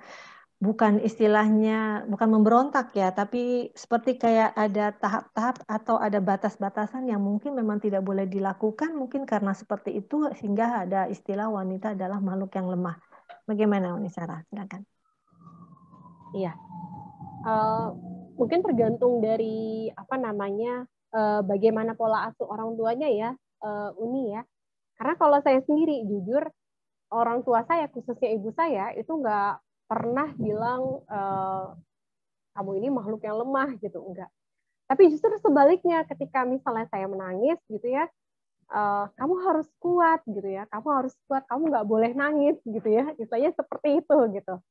Jadi apa namanya, yang mungkin kebanyakan para orang tua itu itu dikatakan kepada laki-laki gitu ya, misalnya kamu harus kuat, kamu nggak boleh nangis. Tapi justru orang tua saya gitu ya, terutama ibu, itu mengatakannya kepada saya gitu, nggak cuma kepada saya tapi juga kepada semua anak-anaknya gitu ya. Kamu harus jadi orang yang kuat gitu ya. Gitu. Kamu nggak boleh cengeng gitu ya, kamu nggak boleh cengeng, kamu ya, karena kan apa namanya, saya tipe orangnya yang bukan cengeng sih ya, jadi termasuk gampang nangis lah, gampang terharu kayak gitu dengan hal-hal tertentu. Jadi seperti itu. Jadi apa namanya, mungkin kelihatannya kalau orang yang belum kenal, benar-benar kenal gitu, saya dianggapnya cengeng. Tapi apa namanya, memang dulu waktu kecil itu mungkin karena pengaruh anak bungsu juga ya, karena saya anak bungsu di rumah, itu jadi apa namanya, sering nangis gitu. Makanya orang tua atau ibu saya itu suka berpesan, kamu harus jadi perempuan yang kuat gitu ya, kamu harus jadi perempuan yang tegar, kamu harus jadi perempuan yang tabah gitu, yang sabar, jadi seperti itu. Itu sih pesan-pesannya Uni Dini. Jadi termasuk apa namanya, tergantung dari pola asuh orang tuanya gitu ya mungkin ya. Karena pola asuh orang tua itu kan yang paling berpengaruh gitu dalam hidup seseorang gitu. Kemudian yang kedua itu kan lingkungan ya, lingkungan juga bisa membentuk kepribadian atau karakter seseorang itu. Jadi gitu. Kalau pola asuh saya seperti itu nih, tapi kurang tahu kalau yang lain gitu ya. Baik, baik. Terima kasih. Saya punyanya anak laki-laki 2, jadi tidak pernah mengasuh gitu. anak perempuan. Tapi benar, mungkin sudah waktunya ya PR buat ibu-ibu itu sebenarnya memperkenalkan juga para pahlawan, tokoh-tokoh muslimah ya buat anak-anak kita untuk memperlihatkan bagaimana muslimah itu sebenarnya tangguh, istilah emak-emak strong kata Mbak Berta tadi itu. Mbak Berta tadi ada pertanyaan, Mbak Berta. Ya Mbak Dini, ini sebenarnya berkaitan ini dengan pertanyaan Mbak Dini, karena memang wanita itu kita itu banyak dibilang itu ya makhluk yang lemah gitu. Jadi nah sekarang itu kan banyak itu aktivis-aktivis feminisme segala macam itu. Itu kadang saya itu heran, apakah kita itu kurang menjadi perempuan atau kurang perempuannya makanya diperjuangkan oleh feminis ini gitu. Jadi saya itu kadang bingung, entah apa yang mereka perjuangkan ini. Itu mau disamakan ke persamaan gender atau mungkin saya awam tentang hal itu. Itu bagaimana Unisara kita menghadapi emak-emak yang awam seperti saya gitu. Apakah kita harus melawan mereka dengan mengcounter mereka dengan apa misalnya tulisan-tulisan atau dengan kegiatan-kegiatan yang positif lainnya, atau kita itu harus belajar juga seperti mereka. Apa sih sebenarnya yang mereka perjuangkan, feminisme, persamaan gender, itu seperti itu Unisara. Terima kasih. Wah, pertanyaannya berat ini. Masya Allah, tapi luar biasa ya. Saya juga apresiasi sekali gitu dengan ibu-ibu dan mbak-mbak yang ikut kajian pada hari ini, Masya Allah. Semoga biasanya kalau kajian atau majelis ilmu itu kan banyak malaikat yang turun ya. Semoga menjadi berkah gitu ya. Dan Allah merahmati kita semua gitu ya, mengistiqomahkan kita gitu ya. Dan memberikan kita hidayah selalu gitu ya.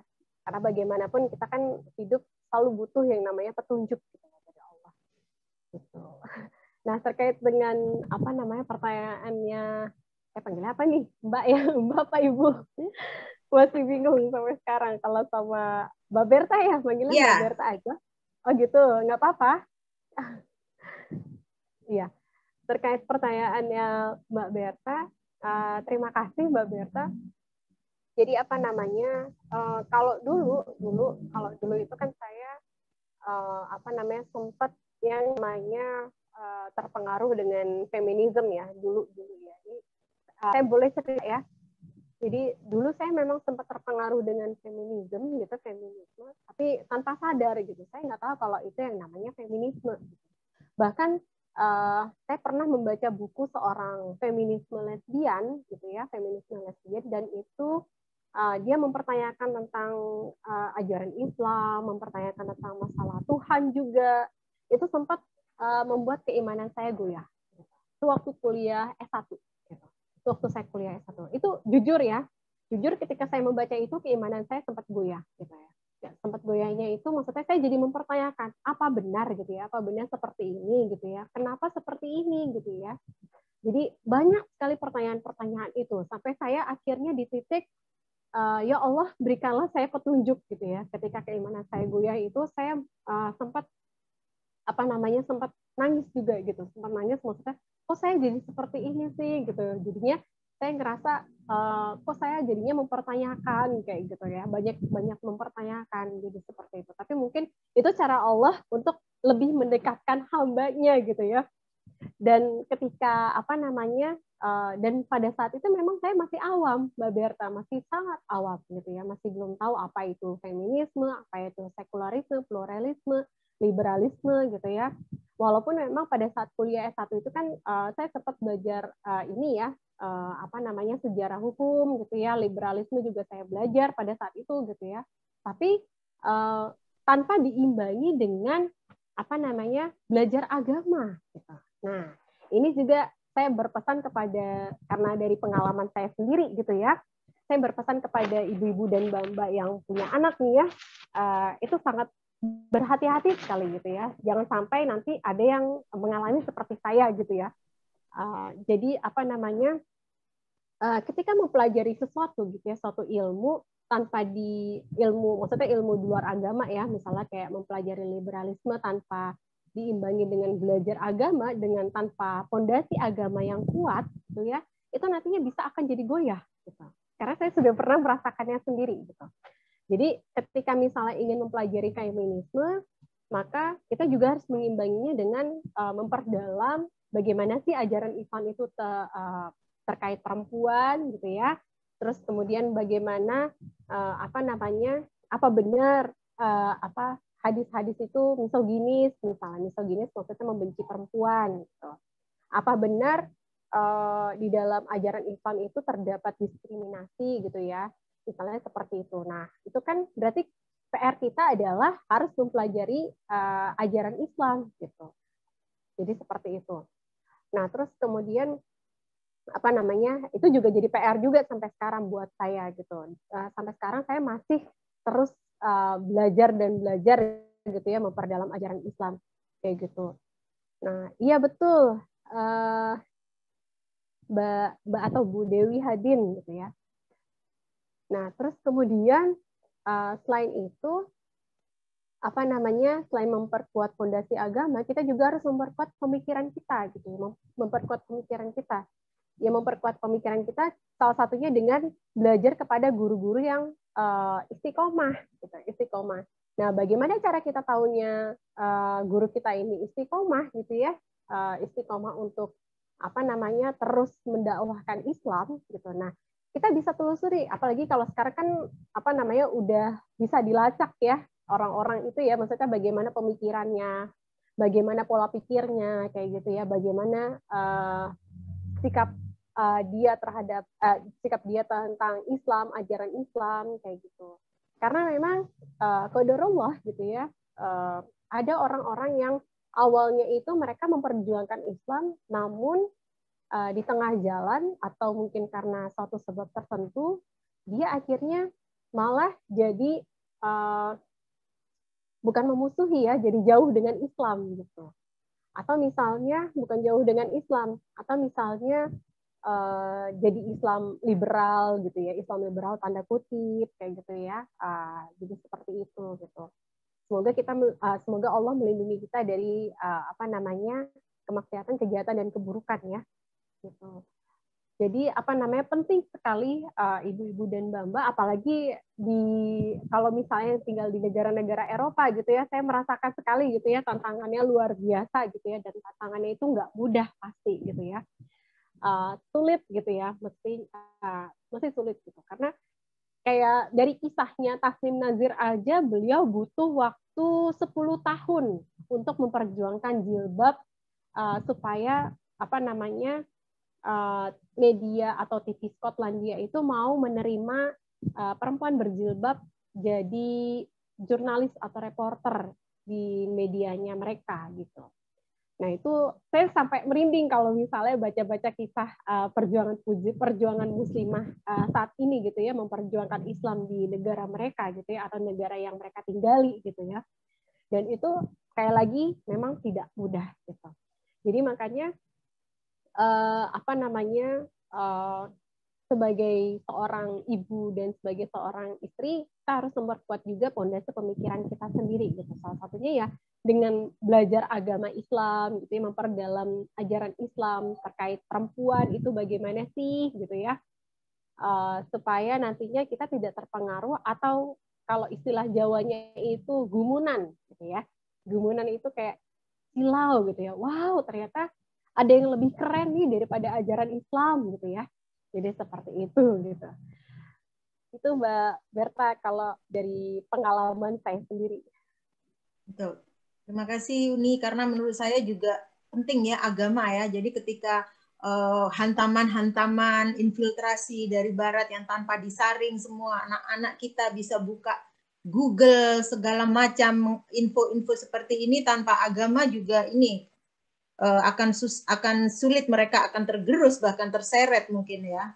Jadi memang agama pondasinya. Terima kasih Uni Sarah. Baik, terima kasih Mbak Berta pertanyaannya. Terima kasih juga untuk Unisara atas jawabannya. Kita lanjut, kayaknya ini pertanyaan terakhir ya, karena waktunya juga sudah, yaitu dari Bunda Atia Abu Yazid. Silakan Bunda Atia. Ya, terima kasih, thank you. Sebenarnya pertanyaan saya sudah disinggung tadi sama Unisara nih. Di mana saat ini saya lagi bukan problem sih, anak saya ini ya umur 13 tahun, perempuan di sekolah ini kok dia jadi kayak seperti aktivis feminisme, terus condong ke arah jadi ke lesbianisme. Saya kaget, saya pancing dari cita-cita dia, bagaimana pemikiran dia. Wow, saya kaget benar-benar anak umur 13 tahun sudah ada pemikiran begitu. Terus dia ikut dalam klub social justice, di mana mendukung orang-orang yang tertindas seperti penindasan gender gitu ya.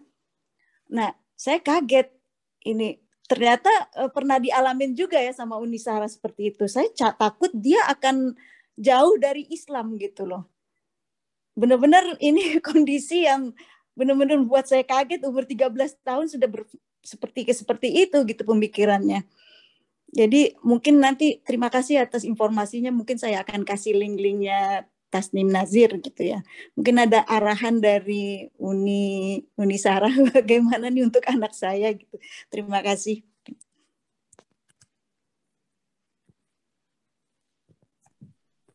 Iya, terima kasih Bu Atia. Benar ya Bu Atia tadi ya? Iya, betul. Ya, boleh. Bu Atia atas pertanyaannya. Memangnya bukan hanya anaknya Bu Atia, tapi juga anak-anak di sini yang tinggal di sini juga saya melihatnya yang generasi-generasi di bawah saya itu juga banyak yang terpengaruh gitu ya, terpengaruh dengan hal-hal yang di luar Islam. Jadi seperti itu gitu ya, isme-isme gitu ya. Mereka sudah mempelajari isme-isme tapi tanpa diimbangi dengan fondasi agama yang kuat gitu ya. Karena saya sendiri juga pernah mengalami atau merasakan seperti itu gitu ya, bagaimana rasanya itu sampai saya harus nangis gitu ya, sampai saya merasa kok saya jauh dari Allah gitu. Jadi kayak gitu. Kalau untuk pesan saya terus ajak dialog gitu ya, ajak diskusi dari hati ke hati gitu ya. Dari hati ke hati, santai aja gitu ya, dialog dan diskusinya, karena memang anak-anak usia segitu gitu ya memang membutuhkan seseorang untuk tempat bertanya gitu, tempat bertanya, berdiskusi gitu. Tapi tentunya sebelum kita bisa menjadi tempat diskusi atau tempat bertanya yang seimbang gitu ya, tentunya kita juga harus mencari tahu lebih dulu apa yang dia tekuni gitu, apa yang dia dalami gitu. Dan kemudian kita juga harus memperdalam ajaran Islam gitu ya. Nah, nanti kalau dari situ, kalau misalnya dia sudah istilahnya kan kalau anak usia gitu kan peer group ya, peer group itu mungkin lebih senangnya tuh berdiskusi gitu ya, bertanya. Apalagi anaknya Bu Atia ya luar biasa sekali gitu ya. Aktif juga gitu.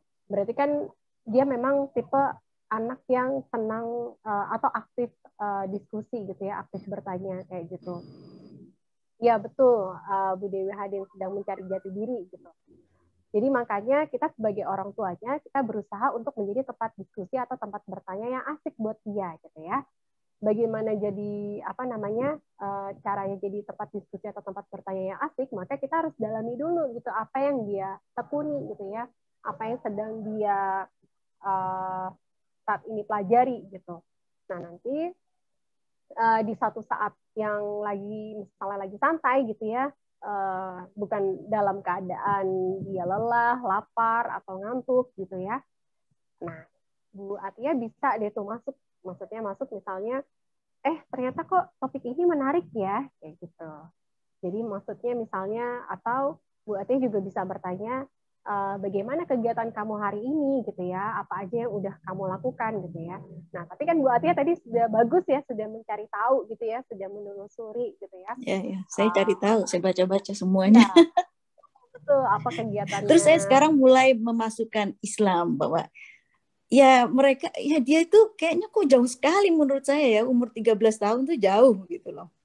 Pemikirannya dia baca-baca buku, terus ya dia bilang wah tentang revolusi industri di mana perempuan tuh ditindas, di mana jadi perempuan itu harus independen, dia harus wah saya kaget dengar dia ngomong kok begitu. Iya. Iya, soalnya kan sekarang teknologi gitu ya, bukan teknologi sih ya. Sekarang kan orang juga udah bisa membaca di mana aja Bu Atiyah gitu ya. Orang bisa berdiskusi dengan siapa aja gitu ya. Bukan seakan-akan, maksudnya kayak jadinya tuh kayak nggak terbatas gitu ya. Nah, makanya kita sebagai orang tua itu seharusnya gitu ya, semestinya bisa menjadi tempat diskusi atau tempat bertanya yang asik menurut dia kayak gitu. Terus ya pokoknya intinya ajak dialog gitu ya dari hati ke hati gitu ya, jangan dihakimi gitu ya, jangan langsung kamu nggak boleh seperti itu gitu, jangan gitu ya. Tapi sedikit demi sedikit. Iya, pertama-tama saya begitu, saya karena kaget, shock gitu ya. Iya, wajar. Itu nggak boleh, itu keluar dari Islam, itu jauh dari Islam, itu jauh dari norma. Waduh, terus saya mikir, aduh my God. Ini dia bisa rebel nanti, saya bilang gitu. Terus akhirnya saya mulai ajak bicara, saya kasih pandangan-pandangan tentang Islam, wanita, ya bagaimana di Islam peran wanita gitu kan. Ampun deh. Iya. Susah di Eropa ini. Maksudnya, iya, wajar sih Bu Atiyah gitu ya, karena kan sebagai orang tua kan kita khawatir ya. Gitu. Iya betul. Ada kekhawatiran itu nggak apa-apa gitu ya, itu sesuatu yang alami atau normal, tapi jangan terus-terusan gitu. Jangan terus-terusan, maksudnya setelah itu ajak dia ngobrol baik-baik gitu ya, diskusi baik-baik kayak gitu, supaya nantinya apapun yang dia lakukan itu ceritanya ke ibu gitu ya, atau ke ayahnya. Jadi kayak gitu, buat dia nyaman, buat dia percaya dengan orang tuanya gitu. Itu juga sesuatu yang nggak mudah juga gitu ya, menantang juga ya. Jadi seperti itu. Terus kemudian hal yang paling penting buat Atiyah adalah terus doakan dia. Ya. Apalagi doa seorang ibu dari ya. situ saya jadi banyak zikir tuh. Saya kaget, shock bener. Nggak kepikir saya umur 3. Jadi tema ini persis yang saya sedang apa yang sedang saya alami gitu. Iya. Jadi jangan pernah lelah untuk mendoakan dia, betul-betul. Semoga putri-putri remaja kita yang mungkin sempat galau akhirnya bisa, iya, bisa kayak Unisara, amin. Jangan kayak saya ya, melebihi saya aja gitu ya. Baik. Jadi seperti Ibunda Aisyah ya, Masya Allah. Jadi seperti itu, Bu Atiyah, jangan lupa untuk terima kasih. Gitu ya. Baik, terima kasih Unisara. Ibu Atiyah, kalau boleh saya share sedikit, saya juga mengalami itu dengan anak laki-laki saya. Waktu itu pasti kita shock ya, sebagai namanya orang tua. Benar. Pasti kita shock. Walaupun kasusnya lain, tapi memang sama, istilahnya mau keluar dari Islam. Waktu itu yang saya lakukan pertama kali itu adalah istighfar ya, memang saya istighfar. Jadi saya istighfar, karena kejadian itulah saya malah bersyukur bahwa Allah itu mengirimkan kejadian itu kepada saya, ternyata untuk saya memperbaiki diri. Dari situlah keluarlah pengajian Prancis. Itu Teh Dini, ini yang saya alami. Ya, jadi memang pada saat itu saya menganggap justru di balik musibah selalu ada kebaikan. Betul. Jadi saya menganggap pada saat itu Allah sedang menegur saya pada saat itu karena saya lengah. Kalau saya sudah merasa baik sebagai seorang muslimah, disitulah saya mulai memperbaiki diri. Jadi saya mengajak anak saya pada saat itu, karena waktu awal-awal saya juga cepat marah ya, maksudnya ya namanya orang tua pasti kita merasa seperti dunia runtuh pada saat itu. Jadi saya mengajak anak saya pada saat itu dengan pelan-pelan, kita sama-sama yuk saling mempelajari lagi Islam bersama, sama-sama saling memperbaiki diri. Alhamdulillah itu nggak lama ya, itu hanya 2 bulan waktunya, itu betul-betul alhamdulillah itu memang rezeki mukjizat bahkan buat saya, anak saya kembali lagi. Jadi alhamdulillah. Itu pada saat umur berapa itu Teh Dini? Itu umur 17 tahun. Lah ini anak 13 tahun, di mana kan anak karena umur perempuan segitu kan lebih anak-anak dewasa ya. pancaroba. Iya, Anak saat perempuan lebih pancaroba di mana cepat pemikiran. dewasanya. Betul, perempuan lebih cepat dewasanya dibandingkan pria. Saya doakan tidak usah takut. Insya Allah, amin, ya. amin, Insya amin. Allah, kalau memang basic agamanya itu bagus, insya Allah. Insya Allah. Memang Kita sama-sama. sebelumnya saya sudah kasih penekanan sih dari dia SD, fitnah dajjal. Dia hafal. Itu namanya fitnah dajjal. Fitnah dajjal dari mana? Dari 4F, fashion, fun, food, dan film. Betul. Dan usahakan satu lagi Bu Atia, makan selalu halal. Itu yang merubah saya. Jadi dimanapun saya berada, makan selalu halal. Dan ternyata itu memang betul-betul pengaruh. Betul. Bukan hanya kepada anak saya, kepada suami saya pun juga pengaruh ya. Jadi usahakan ya, itu termasuk makan dari halal. 4F itu. Betul. Tadi ini. Walaupun kita susah di Eropa mendapatkannya, usahakan. Insya Allah. Amin, amin. Insya Allah, insya Allah. Baik. Sebenarnya sudah mau ditutup, tapi sepertinya ini ada Uni Deni yang ingin menyampaikan sesuatu. Silakan Uni. Karena ini menarik sekali ya, kekhawatiran Bunda Atiyah, begitu juga dengan kekhawatiran kita para ibu di sini. Ya. Tapi kita balik lagi, sejauh-jauh kita khawatir tentang pemikiran anak kita mengenai feminis. Kebetulan riset saya memang tentang perempuan, khususnya perempuan Minangkabau, jadi erat kaitannya dengan feminis.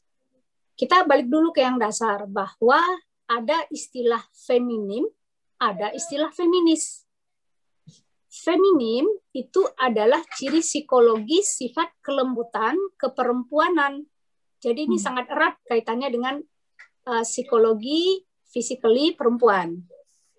Kalau feminis, ini adalah gerakan terhadap untuk merebut keadilan yang maksimal. Seperti tadi, sama-sama berhak bekerja di lembaga tertinggi negara, sama-sama berhak menjadi intel misalnya, sama-sama berhak menjadi engineer, perempuan juga berhak dengan gaji yang tinggi, gitu ya. Itu yang dimaksud dengan feminis modern. Dan penggerak feminis ini tidak hanya perempuan, laki-laki juga ada yang feminis yang memperjuangkan antara keadilan perempuan dan laki-laki. Tapi sekali lagi tidak boleh menyentuh fisik, karena fisik itu tidak bisa disamakan. Laki-laki dan perempuan tetap berbeda. Power juga berbeda ya secara fisik gitu.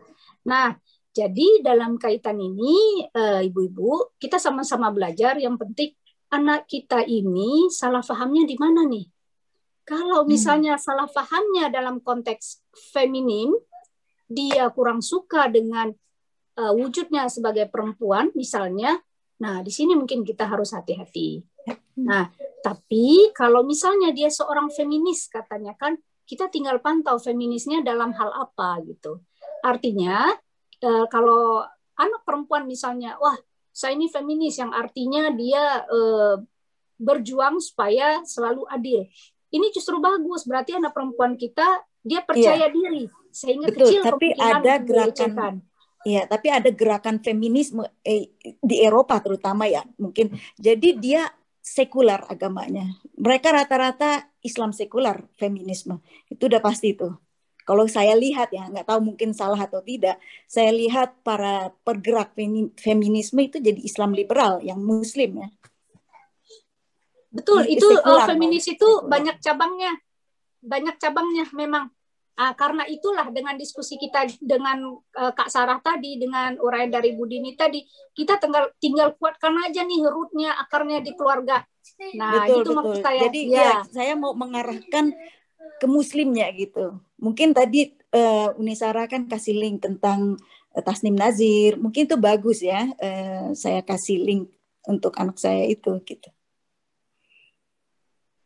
Baik, karena waktunya juga, ini memang kalau bisa mungkin 1 hari 1 malam ya kita diskusi mengenai masalah ini, karena memang Masya Allah ini topik yang luar biasa mengenai peran wanita, dan juga apalagi buat kita yang tinggal di luar negeri ini, memang boleh dibilang ada salah satu ustazah menyatakan bahwa kita ini para muslimah ini sedang berjihad Istilahnya seperti itu. Insya Allah ya, insya Allah jihadnya kita didengar oleh Allah dan Amin. kita dimudahkan. Apapun masalahnya, apapun problemnya, insya Allah Allah akan selalu bersama kita. Amin. Uni Sarah, Masya Allah, tadi pembahasan jawabannya dan semuanya betul-betul membuat kita semakin memperkaya ilmu dan juga jadi tambahan bagasi kita nih, khususnya untuk emak-emak yang berada di Eropa, berada di Perancis saat ini. Masya Allah, barakallah selalu Uni Sarah, semoga dimudahkan segalanya, dimudahkan segala perjuangannya, dan insya Allah kita bisa bertemu lagi ya Uni Sarah ya. Jangan bosan-bosan kalau diminta sebagai narasumber, dan juga jangan kapok karena memang emak-emak ini banyak pertanyaannya. Saya juga sebenarnya pertanyaannya double-double di belakang, tapi nanti aja lain kali di acara berikutnya.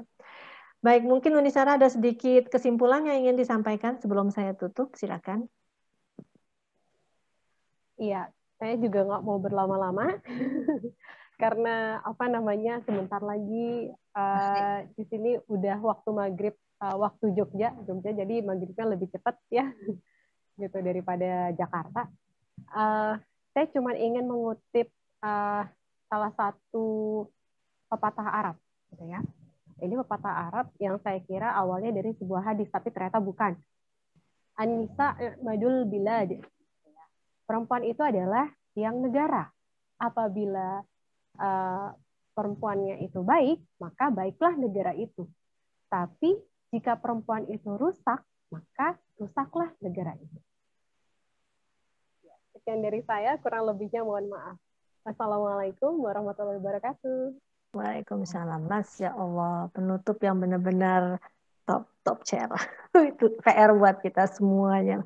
Terima kasih sekali lagi Uni Sarah Mantovani. Barakallah, hanya Allah yang bisa membalas segala sesuatunya. Saya kembalikan kepada Mbak Berta untuk menutup dengan doa juga Mbak Berta. Silakan. Foto tadi udah ya, Teh Husnul? Oke, foto sudah. Oke. Foto sudah, Teh. Alhamdulillah acara sudah kita lalui, pemaparannya semuanya sangat jelas, pertanyaannya juga terjawab dengan baik. Terima kasih untuk narasumber kami Uni Sarah Mantovani. Terima kasih juga kepada seluruh panitia acara. Terima kasih kepada seluruh sahabat Majelis Pengajian Perancis dimanapun berada atas kehadirannya. Semoga apa yang kita lakukan hari ini memperoleh ridho dari Allah ya. Semoga kita menjadi cerminan juga di akhirat kelak bahwa kita akan disatukan kembali. Kita tutup majelis ini dengan bacaan Alhamdulillahirabbil alamin. Istighfar juga 3 kali. Astagfirullahaladzim, astagfirullahaladzim, astagfirullahaladzim. Subhanallahumma wa bihamdik asyhadu an la ilaha illa ant astaghfiruka wa atubu ilaik. Maha suci Engkau ya Allah, aku memujimu, aku bersaksi bahwa tiada Allah yang berhak diibadahi dengan benar kecuali Engkau. Aku meminta ampunan dan bertaubat kepadamu. Terima kasih. Alhamdulillah semuanya luar biasa hari ini. Sampai berjumpa lagi di pengajian Perancis. Mbak Berta semuanya. Terima kasih semua ibu-ibu. Terima kasih Uni Sarah. Dirahmati Allah. Terima kasih. Alhamdulillah, terima kasih Mbak Berta, Teh Dini. Jazakun. Terima kasih semuanya. Terima kasih semuanya. Assalamualaikum warahmatullahi Mbak wabarakatuh. Ana. Terima kasih semuanya. Terima kasih Teh Alfi Assalamualaikum. yang sudah bantu, Mbak Berta, Teh Husnul. Juga tadi Teh Liana sudah membantu mengaji. Terima kasih juga untuk pertanyaannya. Uni Deni tadi juga yang sudah ikut bergabung dan para ibu-ibu semuanya.